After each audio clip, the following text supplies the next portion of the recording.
Let's talk about Jalen Hurts getting that contract extension, making him the highest paid player in the NFL, $255 million.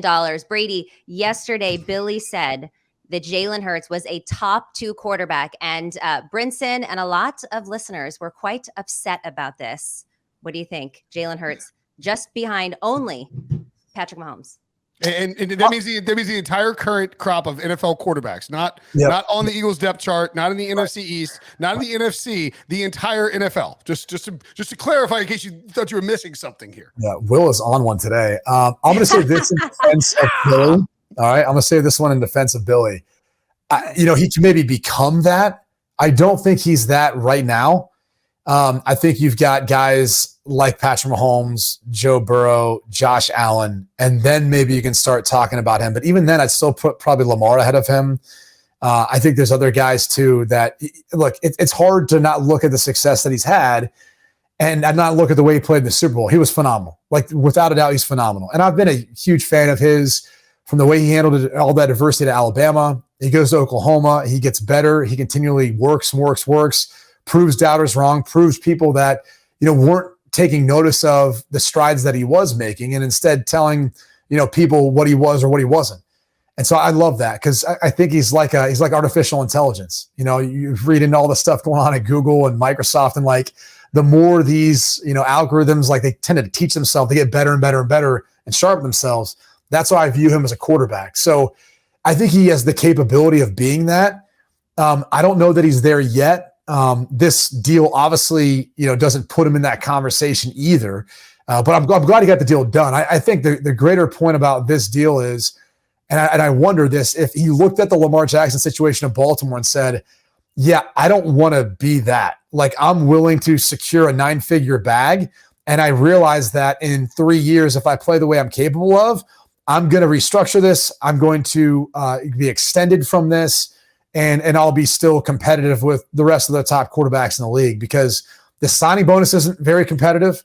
If you look at, what he gets up front, the total at guarantee isn't overly competitive, right? Russell Wilson signed for more. Lamar Jackson was offered more. Obviously, Watson's ahead of that. I don't really look at a lot of other metrics past that. I think the average annual value is the stupidest thing that's put out there. As idiotic.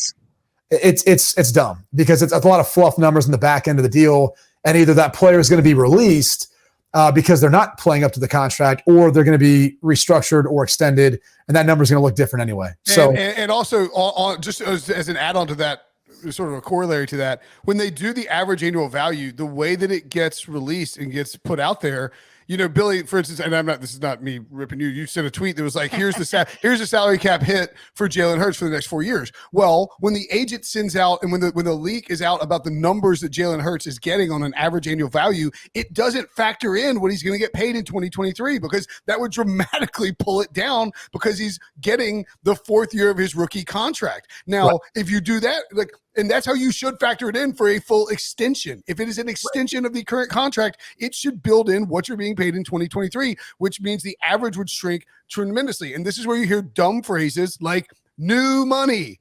Average annual value of the new money in Jalen Hurts' deal, which is specifically designed to circumvent the 2023 number that he's being paid, because it would make it look like he's making a lot less than the top quarterbacks who signed new contracts. And that's it's the fuzzy math that agents like to play, that players are willing to play along with, and that owners love that they do it, because it keeps them from actually getting meaningful changes to contracts, including fully guaranteed deals.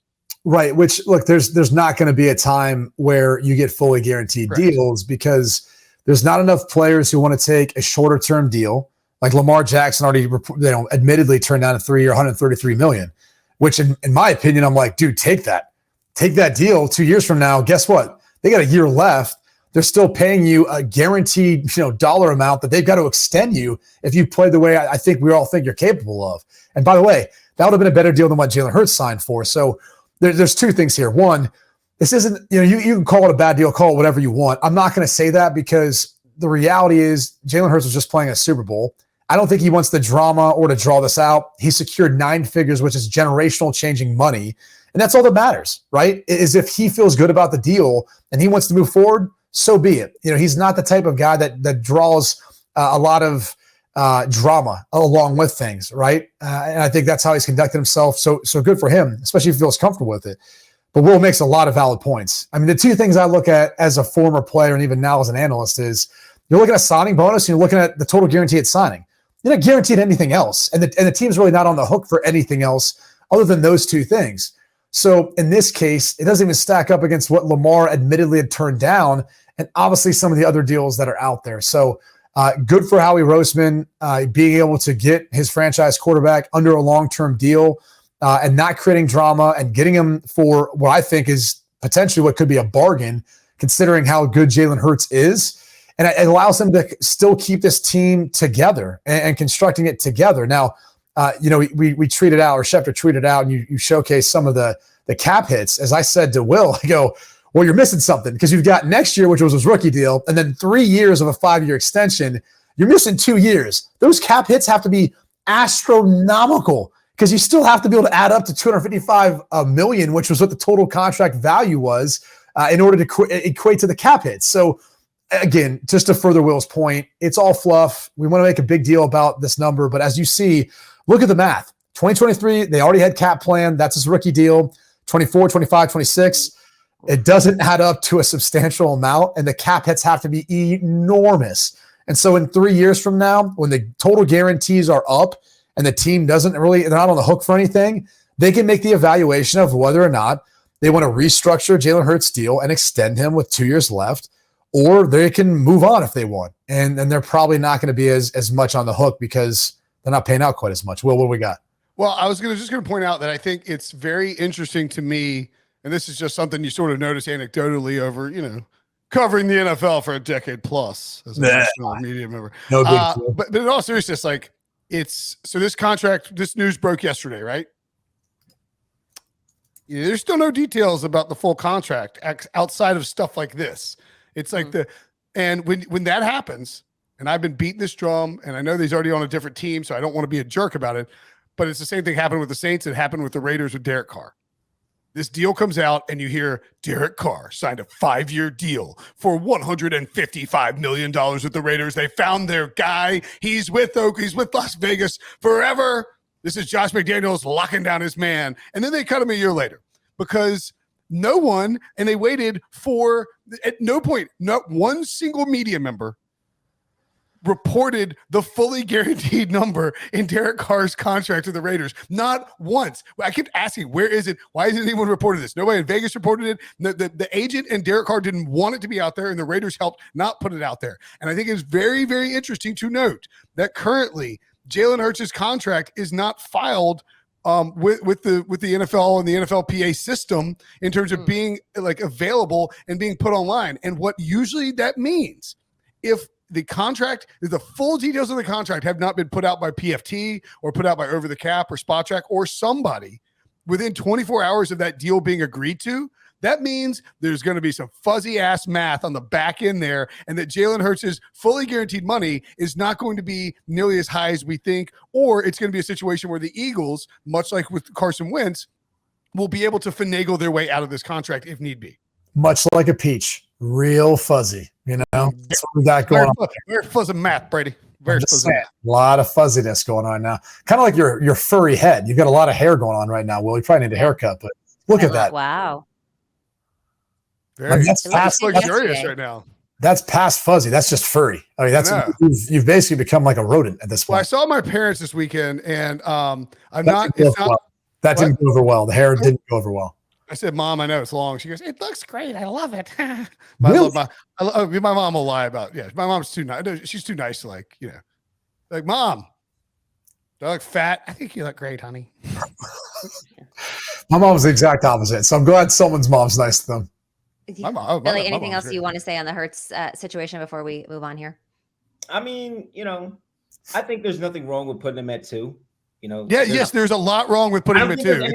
It's a terrible take. I don't think there's anything wrong with putting him at 2. Wait, what do you mean there's not anything wrong with him? You put guys like Joe Burrow above him, and they don't have the same success that he's had. So what are you talking about? I don't understand. I don't understand. I just. What are you talking about? He doesn't. Joe Burrow does not have an All-Pro. You need to clarify that Jalen Hurts is a second-team All-Pro. Okay, Dude, I understand. Do you think that If you're ranking quarterbacks based entirely on their number of second-team All-Pros that they've achieved, then you are ipso facto doing it wrong, and you don't know ball. Like Jalen Hurts does not have as much long-term success as Joe Burrow in terms of his performance at the NFL level. Jalen Hurts, as Brady points out, could he become the second best quarterback in football? Sure. So could Lamar Jackson could become the second best quarterback in football. It can happen to a lot of guys. Is he the second best quarterback in football? No. Joe Burrow, if you're drafting a team, do you believe that Jalen Hurts would go ahead of Joe Burrow?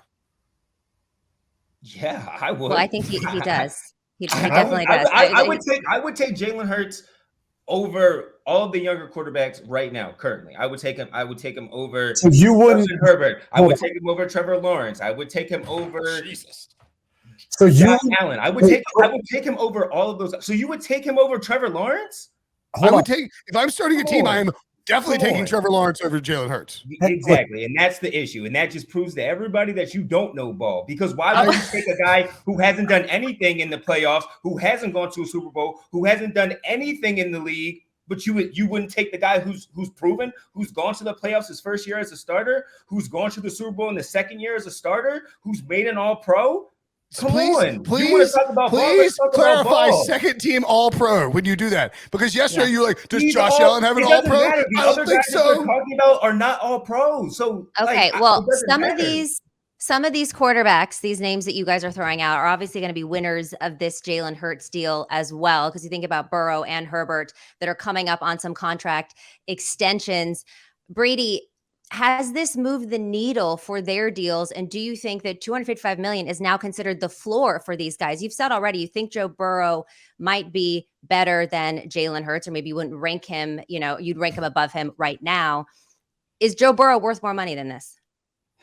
Yeah, I mean, look, as I said before, I think most Eagles fans, if there was a trade for Joe Burrow, Jalen Hurts, they'd probably take Joe Burrow, probably Josh Allen. Maybe then after that, maybe it stops. But maybe they take Lamar too. I don't know. I would say this though, because Hurts did his deal, I would expect a couple things. His total guarantees of signing will be higher. His signing bonus will be higher. And that's coming from an organization, by the way, that's considered, at least based on the Forbes list, to be the poorest in the NFL, valued at $3 billion based on last year's numbers. So I think Mike Brown and the Brown family will have to come up with the money to be able to satisfy Joe Burrow. From what I've been told is he's not going to take a discount. Even though that, again, the Cincinnati Bengals are going to have to find some creative ways of coming up with the money to pay him what he feels like he deserves. So I think that the more interesting thing is going to be the timing of when he signs his deal. Is he going to be next up, or is it going to be Justin Herbert? And I think he's wise enough too to not care so much about that total number.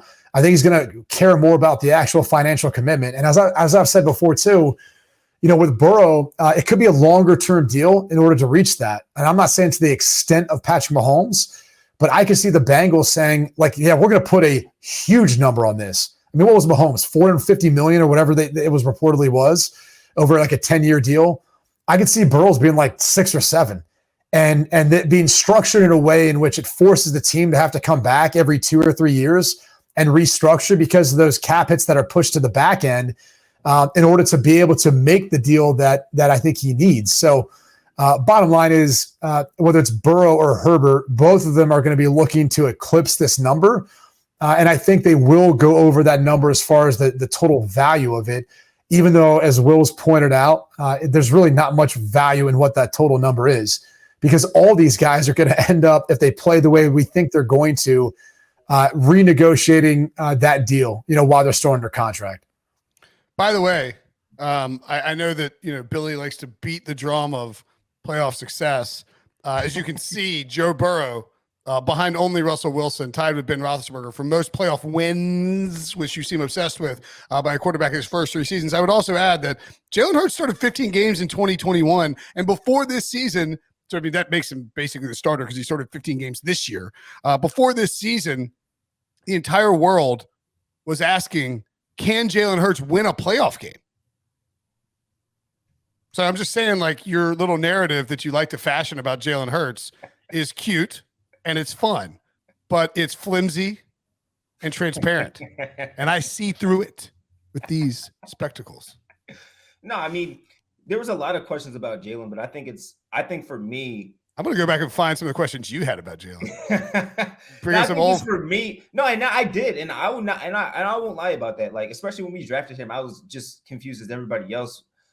Why are we drafting Jalen Hurts in the second? Why are we using the second round pick on Jalen Hurts? But I think like his progression and like you spoke to yesterday, how fast he's progressed in his 3 years in the league, and the success that he's had over the last 10 years of being a front-facing quarterback in football as a whole, and only being 24 years old. Like, I'm putting all that into my evaluation of why he is the second best quarterback. We all look about potential and what guys can be in the future. And it's similar to Patrick Mahomes when he first came out and really started to put his stamp on the league. It was like, oh yeah, this guy's really good, but where are we going to slot him? Is he top 5 and things of that nature? Wait, did you say Mahomes? He won MVP his Mahomes first threw for 50 touchdowns, 5,000 yards, won MVP his first season as a starter. What?